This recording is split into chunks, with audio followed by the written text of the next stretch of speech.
বাংলাদেশের ক্যাপ্টেন লিটন কুমার দাস খেলে না কিন্তু যেদিন খেলে সেদিন দেখার মতো খেলে। লিটন কুমার দাসের ইনিংস স্লো হতে পারে কিন্তু ম্যাচ জয়ের জন্য যথেষ্ট। বাংলাদেশের আজকে প্লেয়ার অফ দ্য ম্যাচ হয়েছে অবশ্যই লিটন কুমার দাস, কিন্তু বাংলাদেশ ম্যাচ জিতেছে, এটা হচ্ছে সব থেকে বড় বিষয়। কংগ্রেচুলেশন বাংলাদেশ, অভিনন্দন, জাস্ট ওয়াও পারফরমেন্স দিয়েছে আজকে বাংলাদেশ, ব্যাটিং বোলিং দুই জায়গায়। বাংলাদেশ আজকে তেমনটাই খেলেছে যেমনটা বাংলাদেশি ফ্যান, বাংলাদেশি সমর্থকরা চায়। এইরকমই দেখতে চায় বাংলাদেশের প্রত্যেক দর্শক, যে বাংলাদেশ প্রত্যেক ম্যাচ এইরকমই খেলুক। ম্যাচে হার জিত লেগে থাকে কিন্তু খেলাটা যদি সেই লেভেলের হয় তখন কষ্ট কম হয়। বাংলাদেশ টি-20 সিরিজে একে একে সমতা ফেরালো। বিষয় হলো যে আজকে বাংলাদেশে 3টি পরিবর্তন হয়েছে, যেটা ছিল খুবই দরকার। প্রথম ম্যাচে বাংলাদেশের পারফরমেন্স আর দ্বিতীয় ম্যাচের পারফরমেন্স আকাশ পাতাল তফাৎ। বাংলাদেশ শ্রীলঙ্কাকে জাস্ট 94 রানে গুটিয়ে দিল। 100 রানের ভেতরে অল আউট শ্রীলঙ্কাকে করলো বাংলাদেশ ক্রিকেট দল। 5 জন বোলারকে দিয়ে বল করিয়েছে লিটন কুমার দাস। তার আগে চলেন আজকে লিটন কুমার দাসকে নিয়েই কথা বলি। প্রত্যেক ম্যাচে লিটন কুমার দাস রান পায় না, কোনো ম্যাচে 1, কোনো ম্যাচে 2, ম্যাক্সিমাম ডাক মারে। তো সেই লিটন কুমার দাস যখন 50 বলে 76 রান করে আর বাংলাদেশ 177 করে, তো ম্যাচ জেতারই কথা। ক্যাপ্টেনকে এইরকমই পারফরমেন্স দিতে হবে যাতে ক্যাপ্টেন অন্যান্য প্লেয়ারকে বলতে পারে, ভাই তুই কি করলি, তোর জন্য ম্যাচ হারলাম, আমি আমার পারফরমেন্স দিয়েছি। কিন্তু যখন ক্যাপ্টেনই ফ্লপ খাবে, ডাক মারবে, তখন সে অন্য প্লেয়ারদেরকে কি বলবে? তো বিষয় হলো যে লিটন কুমার দাস এবং শামীম হোসেন পাটোয়ারিকে আজকে প্রমোট করা হয়েছে। নাইম শেখকে বাদ দিয়ে তার জায়গায় আজকে খেলানো হচ্ছে জাকের আলী অনিককে, যেটা দরকার ছিল।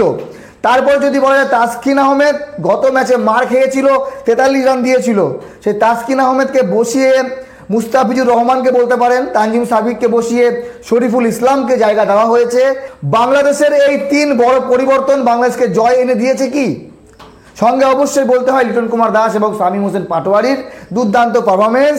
শামীম হোসেন পাটোয়ারি 48 রান মাত্র 27 বলে, রান আউট হয়ে গেছে বেচারা, না হলে হয়তো 50 হতে পারত আর রান আরও 10 হতো। পরপর 2 বলেই রান আউট 2 জন হয়েছে। এইবার কথা হলো যে তৌহিদ হৃদয় আজকে 25 বলে 31 করেছে, মোটামুটি ঠিক বলা যায়।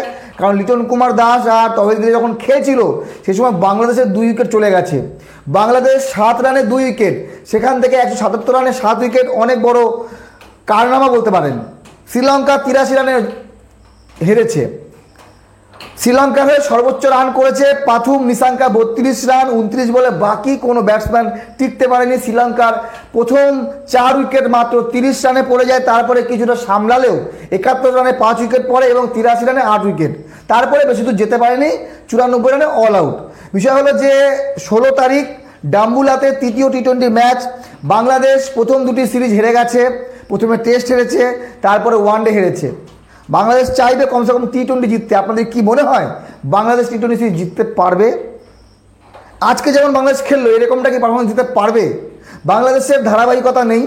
শ্রীলঙ্কা চাইবে তৃতীয় ম্যাচ জিতে কমসে কম সিরিজ রাখতে নিজেদের ঘরেতে, কিন্তু বাংলাদেশ চাইবে বাড়ি নিয়ে আসতে, সবাই জিততে চায়।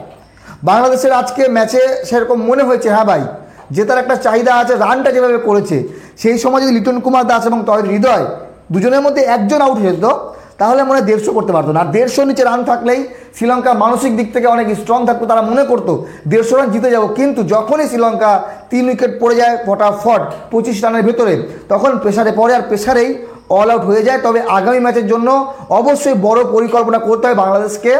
মুস্তাফিজুর রহমানের কামব্যাক, 1 উইকেট পেয়েছে, শরীফুল ইসলাম 2 উইকেট নিয়েছে, রিশাদ হোসেন 3 উইকেট, মেহেদী হাসান মিরাজ 1 উইকেট এবং মোহাম্মদ সাইফুদ্দিন আজকে 2 উইকেট নিয়েছে। তো ব্যাপার হলো যে আশা করি বাংলাদেশ আর কোনো পরিবর্তন আনবে না, এই টিম নিয়েই তৃতীয় ম্যাচ খেলবে। আপনাদের মতামত জানাবেন বাংলাদেশের আজকের পারফরমেন্সে আপনারা কি খুশি হওয়ারই কথা, কারণ বাংলাদেশ জয় খুব কমই পায়, আর যখন জয় পায় তখন আনন্দটা সেই লেভেলেরই করতে হয়।